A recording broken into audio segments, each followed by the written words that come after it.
प्यारे बच्चों, स्क्रॉल मत करो, पढ़ाने का तरीका देखो, आपको इतना आसानी से समझ में आएगा और इसमें कुछ खर्चा भी नहीं है ना, फ्री में यूट्यूब में समझा रहा हूं ना, फायदा हो जाता है। आप लोग देख लो अच्छी तरह से।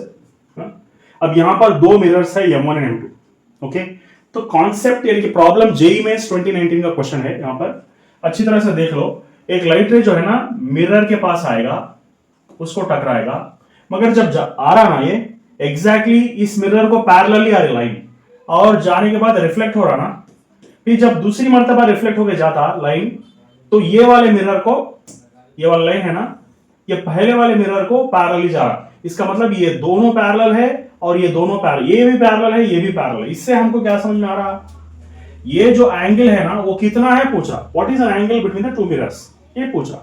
तो सबसे पहले इसको एंगल थीटा समझो। अब ये दोनों पैरेलल है मतलब ये भी थीटा। ओके, अब ये एंगल थीटा मतलब ये भी एंगल थीटा। क्यों? ये दोनों रिफ्लेक्टेड रेस है ना, ये दोनों एंगल्स एंगल ऑफ ग्लैंसिंग बोलते हैं, ये हमेशा सेम रहते। ये दोनों तो सेम रहते हैं पर ये दोनों भी सेम रहते। तो ये सेम है तो फिर ये भी सेम, ये सेम है तो फिर ये भी एंगल थीटा। क्यों? ये दोनों पैरेलल है ना, इन दोनों को करेस्पॉन्डिंग एंगल्स बोलते हैं।